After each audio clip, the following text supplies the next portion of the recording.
Hey guys, what's up and welcome back to another video. In today's video, we're going to be talking about the difference between a turbocharger,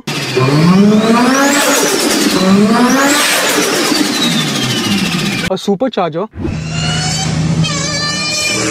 and a naturally aspirated engine.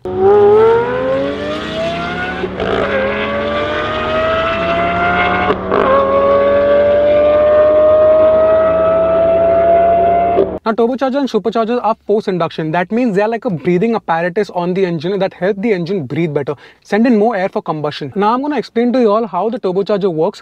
We're not going to really focus much on the supercharger because you don't see many cars with superchargers. Very few cars that have superchargers, and you will see very few cars in India that have superchargers especially. But you see a lot of cars that have turbochargers, and the number of cars with turbochargers is increasing day by day. So I'm going to explain to you all the working of a turbocharger and a naturally aspirated engine and what the difference is between the two. We're also going to touch up upon superchargers. But before that, guys, I would like to tell you all that if you are here for the first time, make sure you subscribe to the channel because we have a lot of automobile content out there. With regards to tech, review, news, everything related to automobile, this channel is going to be about it. So make sure you subscribe to the channel if you haven't already or if you're here for the first time. And if you have already, then thumbs up. Let me know what you want me to make a video on next in the comment section. I will make a video on that. Anyway, guys, enough of self-promotion. Let's get right to the video.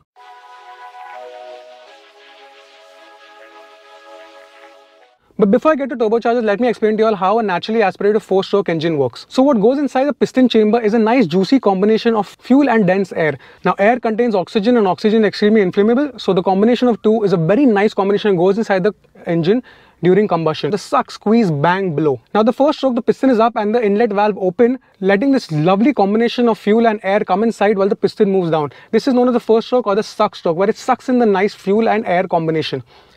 After the piston has reached all the way down, the valves close and the second stroke is about to happen where the piston starts moving up. When the piston starts moving up, the compression happens and that really squeezes the entire combination, making it extremely tight. When this piston reaches all the way up, the spark plug goes off, creating an explosion or the bang or the power stroke, forcing the piston down.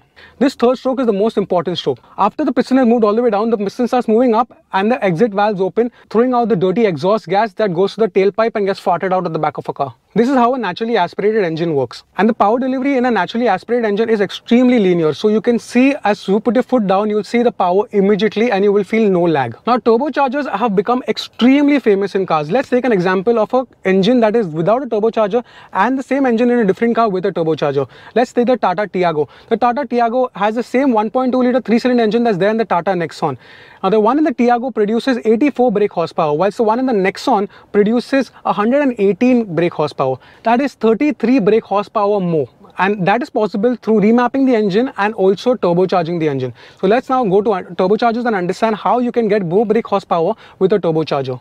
So this is what a turbocharger looks like. It is essentially two coils and one is darker than the other. And the reason one is darker than the other is because exhaust fumes go through the darker one. Now imagine the 4-stroke engine that I explained. After the exhaust is removed out of the engine through the outlet valves, it goes to a tailpipe and a naturally aspirate. But in a turbocharger, which gets fed into the turbocharger, and through this coil is a turbine that's getting rotated. And that turbine is in turn rotating another turbine in the next coil, which is sucking in fresh air. Now that fresh air is also hot, but not as hot as the exhaust fume that's coming out. Hence the exhaust side turbocharger is always darker as a result.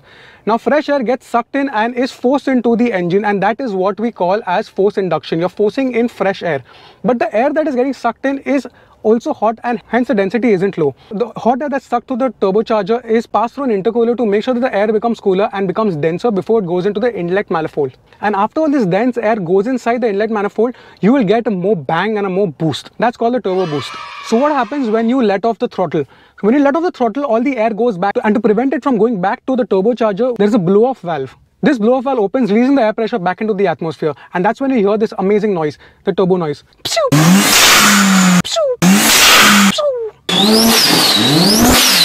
Now the fact that turbochargers work on exhaust gas, that means that you have to be at a higher RPM for it to really spool up the turbine and to ensure that a lot of air is getting sucked in, a lot of fresh air is getting sucked in and going to the inlet manifold. And as a result, that's what's known as a turbo lag. At low RPMs, you don't feel the turbo, and once we kick in the throttle and we are at higher RPMs, you don't feel it, and suddenly it kicks in. But all the fresh air starts getting sucked in and going into the engine.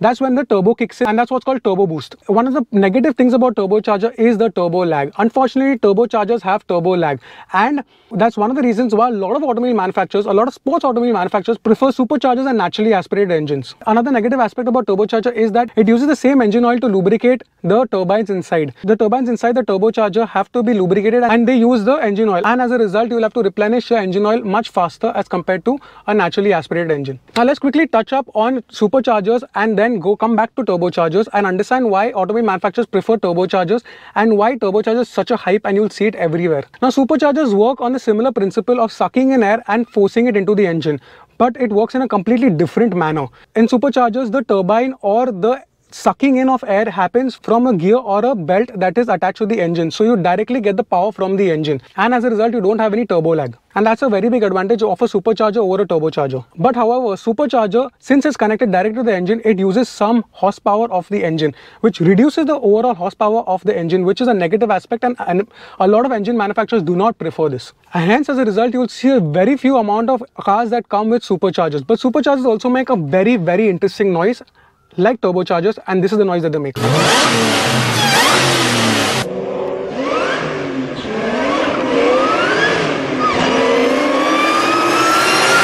Now we have different types of superchargers. Let's quickly run through different types of superchargers and then shift back to the turbochargers, which is our main subject of this video. We have centrifugal superchargers, which look a lot like the turbocharger in that little coil shape. We have the twin screw supercharger, and we have the root style supercharger. All work in more efficient ways to suck in fresh air and force it into the engine. Now let's take another very good example of turbocharged engines.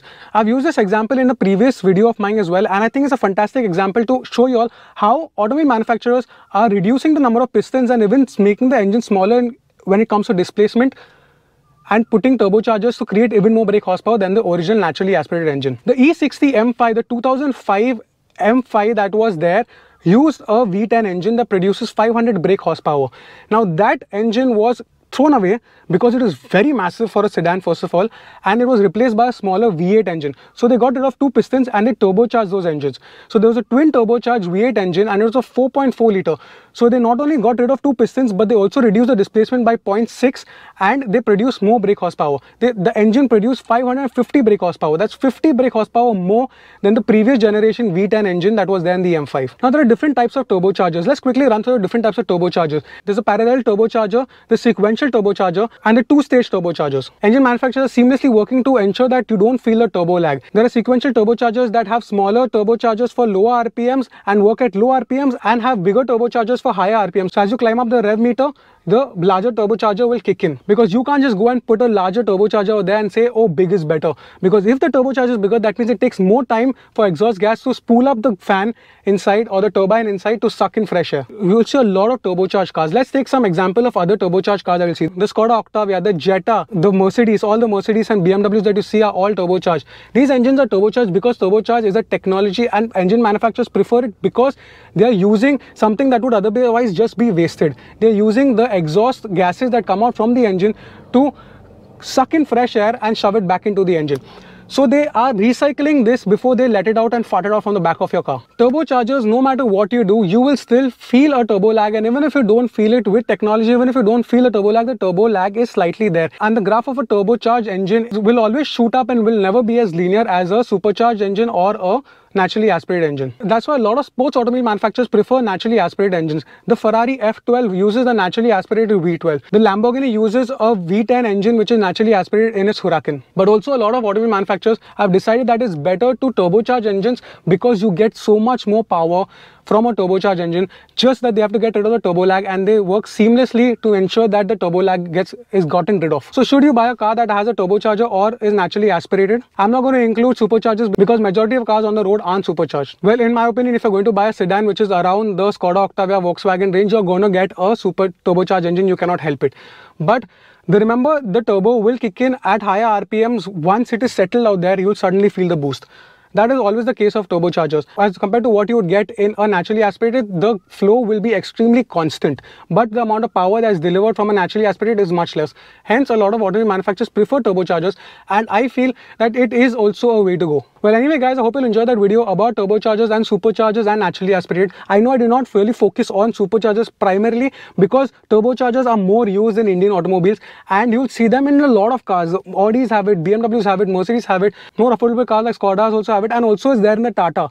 So turbochargers is the direction that automobile manufacturers are preferring to go in, because you can produce more power by using something that would otherwise be wasted, the exhaust gas. Naturally aspirated engines are good and perform better when you're trying to go from standstill to really fast, but then again they do not produce as much as power. Anyway guys, let's wrap up this video. If you did enjoy this video, remember to like this video and share with your family and friends, and also you can follow me on Instagram, Facebook and Twitter. And also guys, remember, if you're here for the first time and if you like my videos, make sure you subscribe to the channel, because that will motivate me to continue making a lot more videos. And you can let me know what I want to talk about in the comment section. We'll make a video on that soon, and I hope to see you on the next one. Cheers.